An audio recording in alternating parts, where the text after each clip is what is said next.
እንድትይዥልኝ እና እንድትንከባከቢልኝ አድራ ልሰጥሽ ነው ዛሬ። እና ሩታን ወረድ መንገባው ገነት መሄድ የለባትም።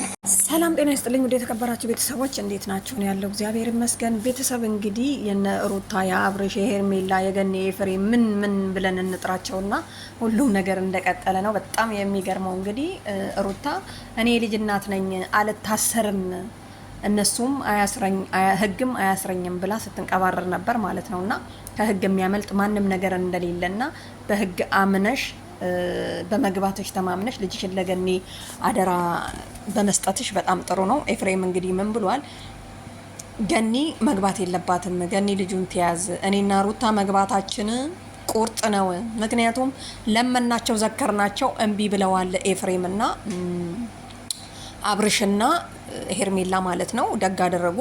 ምክንያቱም መጀመሪያ የከሰሳችሁት እናንተ ናችሁ። ምንድን ያለችው ሩታ ልጄን ብዙ ነገር ያደረኩለት ልጅ ብዙ ነገር ያሳለፍኩት መከራዎች አሉና አሁንም እንዲጎዳብኝ አልፈልግም። ስለዚህ አንቺ ያዥልኝና ቁጭ በይ አደራሽን ብላ እንግዲህ ልጅ በነገራችን ላይ ትናንት ነው በስተጀርባ በስቲያ ነው ምናምን የሚባል ነገር አለና ህግ እኔ ልጅ ስላለኝ ልጅሽን ተይና እሰሪ የሚለኝ የለም።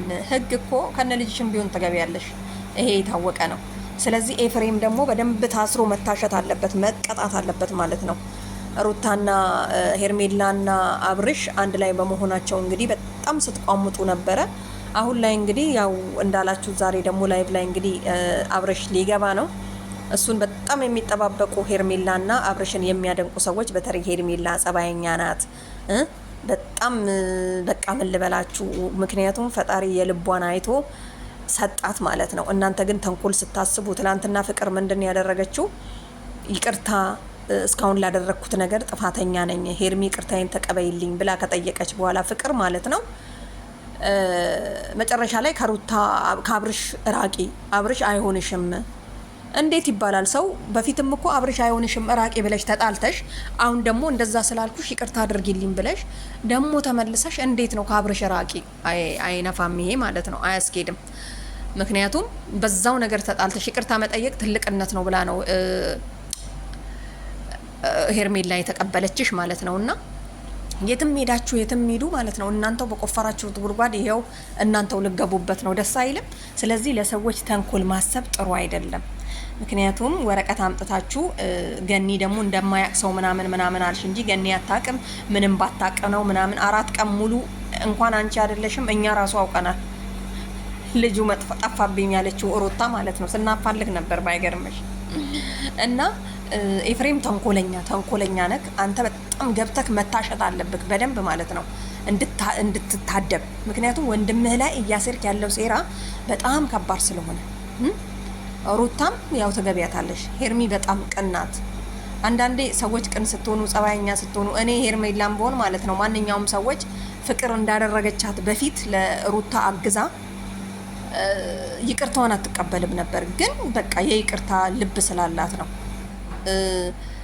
የይቅርታ እንትን ማለት አለ አይደለ? በቃ አንዳንድ ሰው በቃ የዋህ ጥሩ ልብ ሲኖረው ልክ እንደዚህ ነው፣ ባደረገው ነገር አይጸጸትም። ምክንያቱም ያ አድራጊው ነው እንጂ የተደረገበት ሰው ሊቆጭ አይገባም የሚል እምነት ነው ያላት ሳስባት ሄርሜላና እንደውም ካብርሽ በላይ እንደውም አንድ ቪዲዮ አይቼ ዛሬ እንደውም ሄርሜላ በጸባይዋ የተነሳ በሁሉ ነገሯ ማለት ነው ከአብርሽ በላይ ነው የሚገባት።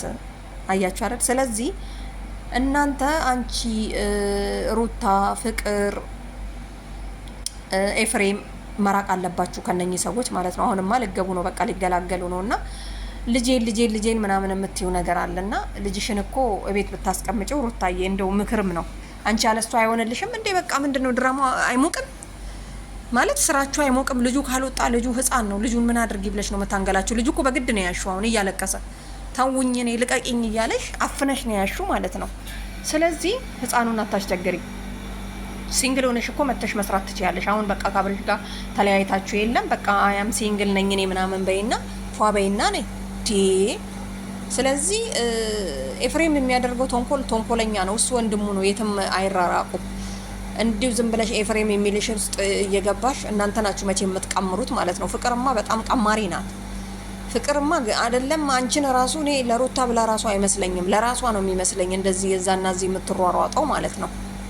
እና ለሄርሜላ ነው መልእክቴ ማለት ነው። ሄርሚ እንግዲህ አሁን ከአብርሽ ጋር ደስተኛ ሆነሻል፣ ደህና ነገር ፍቅር እያሳለፍሽ ነው ምናምን ነገር እና በአካል አታገኛቸው፣ በቪዲዮ ግን እየወጣሽ ምናምን ነገር አስቀኛቸው። አብርሽን ቅፍ አድርገሽ ምናምን ማለት ነው።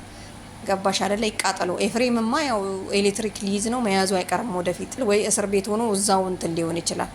እና አሁን የያዛችሁት አላማ ምንድን ነው? ልጁ ራሱ ጠፋብኝ ያለችው ሩታ እነ ሄርሜላን ገደል ለመክተት ነበረ፣ ራሷ ገደል ገባችበት ማለት ነው። አንዳንዴ ተንኮለኛ ሰው ይሄው ነው። ለማንኛውም ቤተሰብ ምን ልላችሁ ፈልጌ መሰላችሁ፣ ለሰዎች ቀን ማሰብ ጥሩ ነው።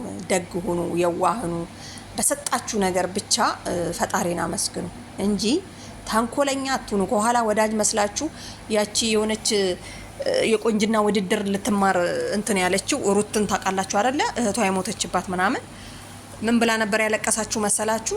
በጓደኛዋ እህቷ ስለተገደለችባት ወዳጄን አንተ ጠብቅልኝ፣ ጠላቴን ግን እኔ ጠብቃለሁ አለች። እነ ሩታ ሄርሜላን ወዳጅ መስለው ሊያጠቋት የሞከሩት ማለት ነው። የሩቅንማ ትሸሹታላችሁ። ይሄ ሰው መጣብኝ በሬን ዘግቼ ልሂድ እንደዚህ ልሁን ብላችሁ ማለት ነው። የቅርብ ከሆነ ግን ምንም ማድረግ አይቻልም። ሸሽተህም አታመልጥም ማለት ነው። ስለዚህ ለማንኛውም አብርሽና ሩታን አሁን ለማየት እኔ ቲክቶክ ላይ እየሄድኩ ነው። የምትመጡ ከሆነ ራሳችሁ ነውና እዩ።